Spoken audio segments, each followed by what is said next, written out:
안녕하십니까. 제가 오늘 여러분께 들려드리고자 하는 이야기는 자존감과 관련된 이야기예요. 그러면 바로 강의를 시작하겠습니다. 지금 제가 열거해놓은 것들이 있어요. 이들의 공통점을 아시겠나요? 공통점은 여러분들이 모두 다 알고 계신 유명한 곳이란 것이고요. 또 다른 공통점이 한 가지 있는데 이곳들은 제가 지금까지 다녔던 전 직장들입니다. 굉장히 많이 다녔죠. 동안이신데? 예, 동안이라는 소리 많이 듣습니다.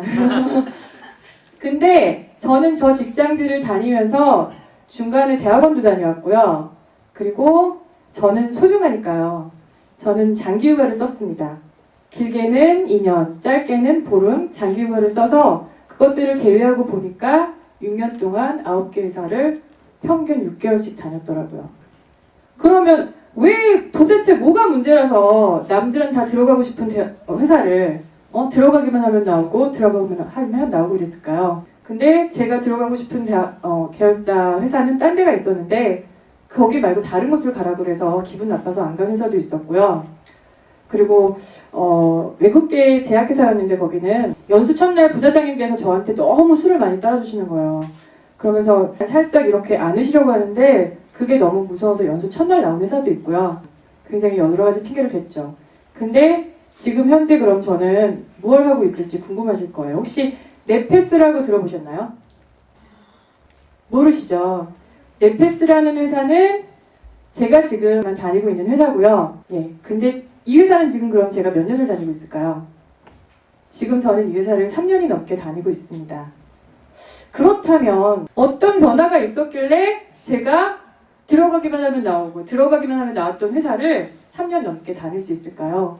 저는 오늘 그 얘기를 여러분과 해보고 싶습니다. 첫째, 여러분들 의존하지 마십시오. 여러분 혹시 핑계 많이 대십니까? 엄마 때문에, 선생님 때문에, 아니면 친구 때문에, 아니면 여러분들 지금 불우한 환경 때문에 여러분들이 무언가 원하는 게 있는데 그 삶을 살고 있지 못하다고 생각하시는 분들 많으시죠? 제가 그랬어요. 과거에 직장들을 만들 때마다 어땠습니까? 그때마다 핑계가 있었어요. 근데 핑계를 대지 마세요. 핑계를 댄다는 건 여러분이 여러분의 인생을 책임지고 싶지 않기 때문에 책임지는 것이 무서워서 자꾸만 남들에게 의존하려고 있다는 증거거든요. 핑계를 자꾸 대게 되다 보면 점점 의존하게 되고 그러다 보면 여러분들이 힘들어져요. 근데 의존하는 게 꼭 나쁜 것만은 아닐 수도 있어요. 왜냐하면 의존하면 어때요? 잠시 잠깐은 편할 수 있거든요. 위안이 되죠.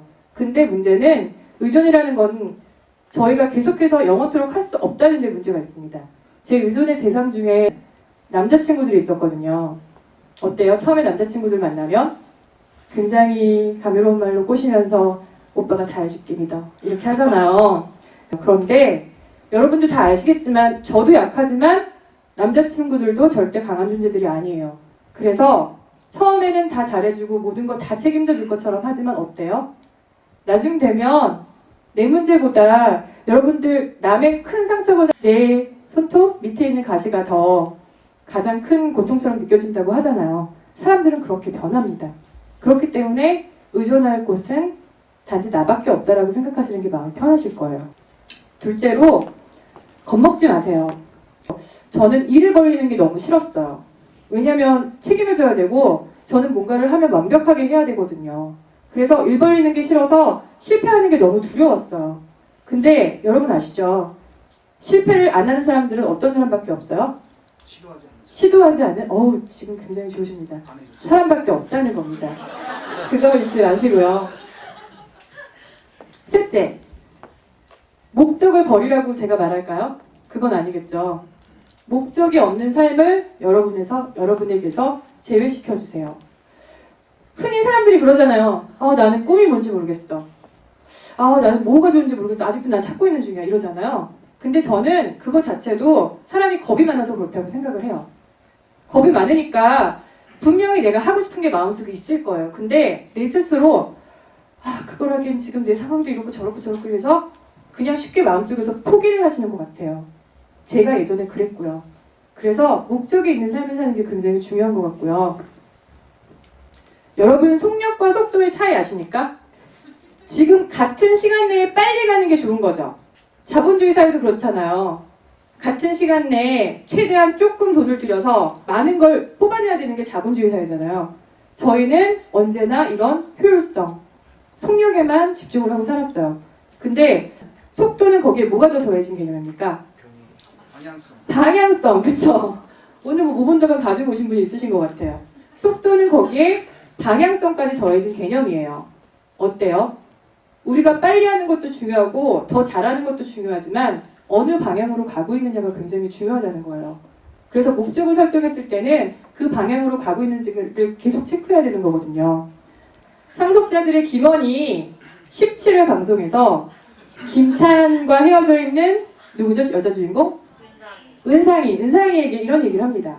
헤어졌어요. 지금 상황이 너무 안 좋아서 헤어졌는데 그런 친구에게 얘기해요. 우리가 막 목표를 향해 달려가고 있는데 갑자기 힘든 일이 많이 생긴 거예요. 그럴 때 제가 한번 읽어보겠습니다. 김원식으로. 결정하기 힘들 땐 멀리 보지 말고 그냥 내일만 봐. 내일 당장 하고 싶은 게 뭔지 생각하면 답이 달라지니까. 이렇게 멋지게 얘기를 하더라고요. 여러분들도 마찬가지예요. 뭔가 지치고 힘들 땐 저 멀리 있는 끝에 있는 골만 보지 마시고요. 오늘 하루하루 여러분이 그 골까지 접근하고 있고 성장하고 있다는 거에 집중을 해주셨으면 좋겠습니다. 네 번째는 부정적인 마음을 버리세요. 저희는 빠르게 부정하고 쉽게 포기합니다. 여러분 생각해보세요. 긍정적인 사람과 일하고 싶습니까? 아니면 부정적인 사람과 일하고 싶습니까? 긍정적인 사람과 일하고 싶잖아요. 다른 사람들도 다 마찬가지란 말이에요. 그리고 내적으로도 나한테도 부정적인 마음을 갖고 있으면 내 자신을 제한짓게 돼요. 잠재력을 굉장히 난 이거 못하니까 그냥 쉽게 포기하는 거예요. 그러니까 여러분에게도 마이너스가 된답니다. 두 개 보이십니까? 두 번째 가운데 원이 훨씬 크죠? 네. 하지만 사실은 두 개의 원은 똑같은 원입니다. 여러분이 어떤 마음을 갖고 바라보시느냐에 따라서 주변 환경에 따라서 여러분은 다르게 볼 수 있다는 거예요. 우리의 기대는 이렇습니다. 바로 골을 향해서 한 번에 가고 싶죠. 하지만 우리의 인생은 그렇게 녹록치 않고요. 이리저리 왔다 갔다 하면서 좌충우돌 하면서 골까지 가게 됩니다. 하지만 그 목표와 방향이 뚜렷하다면 여러분은 그렇게 걱정하지 않으셔도 될 것 같습니다. 이 영화 아시나요? 저는 여러분이 올 연말 연초에 한 번쯤은 좀 깊게 본인에 대해서 본인의 목표가 무엇인지 나는 누구인지 지금 어디에 있는지 한번 생각해 보시는 기회를 가지셨으면 좋겠는데요. 이 영화도 한번 보시면서 여러분의 인생을 다시 한번 되돌아볼 수 있는 시간을 가졌으면 좋겠고요. 인생 씨바 저 욕한 거 아니고요. 이거 씨바 인생 던져 난 소중하니까 마치겠습니다. 질문은 이제 대학생인데 이제 직장을 구하는 입장에서 조언을 좀 해달라고. 제가 직장을 고르는 조건은 단연코 돈이었던 것 같아요. 그리고 그 시기에 가장 유명했던 회사를 저는 쫓았어요. 제가 막 좋아했던 곳이 아니더라도 남들이 보기에 그럴싸한 회사들을 많이 쫓았던 것 같아요. 여러분들이 남의 눈치 안 보고 남의 시선 의식하지 않고 원하는 쪽으로 직장을 선택하는 것이 좋을 것 같습니다.